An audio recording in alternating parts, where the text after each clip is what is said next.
भारत की प्राचीन तकनीकी में इतनी क्षमता थी कि हजारों वर्षों की वारंटी हमारे पुरखों ने दी है।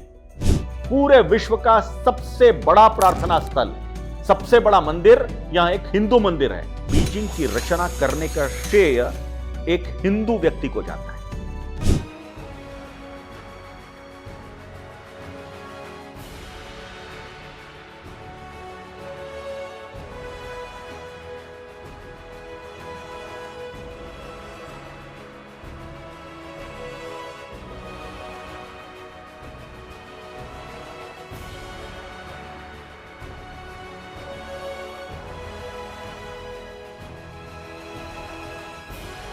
नमस्कार।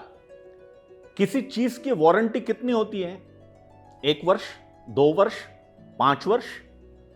हमारे यहां लाइफ टाइम वारंटी का अर्थ होता है 20 वर्ष। 20 वर्ष से ज्यादा वारंटी कोई देता नहीं।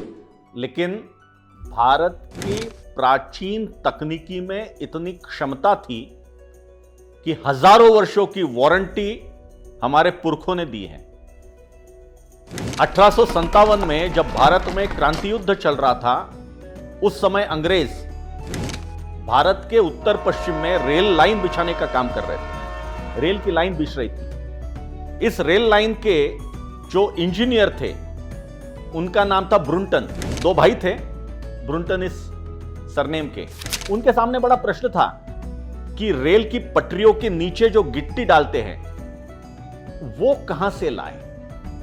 उनको वहां के आसपास के गांव वालों ने बताया कि पास में एक ब्राह्मणाबाद नाम का गांव है, वहां पे बहुत सारे ऐसे ईंटें और सब मलमा डला है, आप डाल दीजिए इसके नीचे।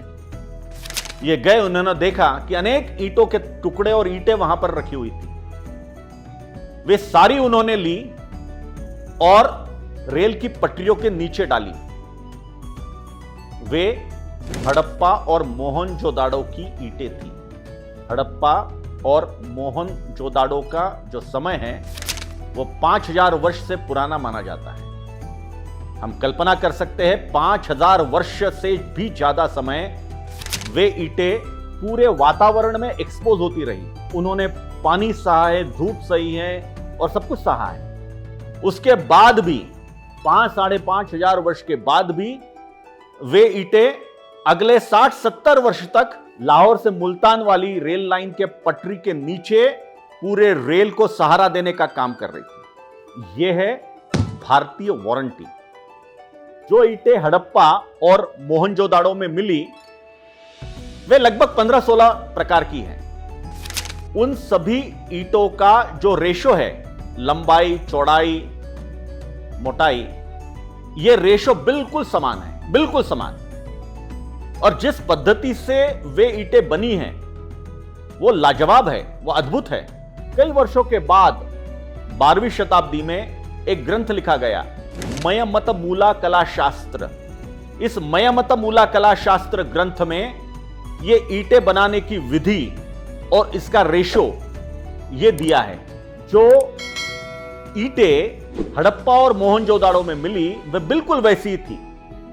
इसका अर्थ है 5-5.5 हजार वर्ष पहले जिस तकनीकी से ये वे ईंटें बनाई गई, वो ब्रिक्स बनाई गई, उन्हीं पैरामीटर्स का डॉक्यूमेंटेशन इस मयमतमूला कला शास्त्र में किया गया है। अर्थात हमारी जो तकनीकी है वो प्रवाही रही है, वे अनेक वर्षों से चलती आई है और यहां हर बात में, हर स्थान पर दिखती है। हमारा स्थापत्य शास्त्र, हमारे मंदिर यहां अद्भुत है। अगर यह प्रश्न पूछा जाए कि विश्व का सबसे बड़ा प्रार्थना स्थल कौन सा है, उसका उत्तर मक्का मदीना नहीं है, कोई इस्लामी प्रार्थना स्थल नहीं है। उसका उत्तर वेटिकन सिटी भी नहीं है, कोई चर्च नहीं है। उसका उत्तर है हिंदू मंदिर। और वो हिंदू मंदिर भारत में नहीं है, भारत के बाहर कंबोडिया नाम के देश में है, अंगकोर वाट। पूरे विश्व का सबसे बड़ा प्रार्थना स्थल, सबसे बड़ा मंदिर यहां एक हिंदू मंदिर है। और बड़ी बात, एक ऐसा राष्ट्र है जिस राष्ट्र के राष्ट्र ध्वज में एक हिंदू मंदिर है। वो राष्ट्र है कंबोडिया। कंबोडिया के राष्ट्र ध्वज में अंगकोर वाट झलकता है। भारतीय स्थापत्य शास्त्र की ऐसे अनेक उदाहरण हमारे सामने हैं। लेकिन जिस समय अंकोर वाट यहां मंदिर की रचना हो रही थी, मंदिर बन रहा था, उसी समय 12वीं शताब्दी में चीन में बीजिंग इस शहर की रचना हो रही थी। सबसे बड़ी बात, इस बीजिंग की रचना करने का श्रेय एक हिंदू व्यक्ति को जाता है। उसका नाम है बलबाहु। 12वीं शताब्दी में आज के नेपाल में पाटन नाम का जो शहर है, वह शहर मूर्तिकलाओं के बारे में बहुत प्रसिद्ध था। चीन के राजा ने पाटन के कुछ कारागिरों को चीन में बुलाया, भगवान बुद्ध की और भगवान की हिंदू देव देवताओं की मूर्ति बनाने के लिए। लगभग 70 कारागिरों का एक जत्था पाटन नेपाल से चीन की राजधानी की ओर चला। उसका नेतृत्व कर रहा था एक 16-17 वर्ष का युवक बलबाहु इस नाम से।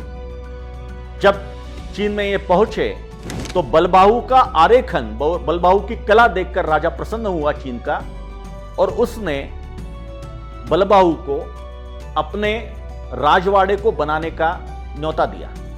बलबाहु ने बहुत अच्छे से बनाया। उससे प्रसन्न होकर चीन के राजा ने बीजिंग की रचना उस समय हो रही थी, उस बीजिंग की नगर रचना का पूरा कॉन्ट्रैक्ट, आज की भाषा में, या नगर रचना का आरेखन का काम बलबाहु को दिया।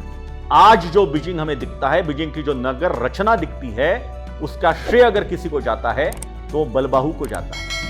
आज जो चीन में पेगोडा की स्टाइल में उतरते छपरों का जो घर दिखते हैं, सारी इमारतें दिखती है, वो रचना, वो स्टाइल यहां बलबाहु ने की है और चीन ने इसको एक्नॉलेज किया है। चीन ये मानता है कि बीजिंग की रचना और इस प्रकार के घरों की रचना ये बलबाहु ने की है, और इसलिए 1 मई सन 2002 को बीजिंग के एक चौराहे में चीन की सरकार ने बलबाहु की एक आदमकद प्रतिमा लगाई है। आज भी वह प्रतिमा वहां पर मौजूद है। चीन के बीजिंग जैसे शहर के नगर रचनाकार यह एक हिंदू शिल्पी है। यह है हमारे भारत के स्थापत्य शास्त्र की ताकत। धन्यवाद।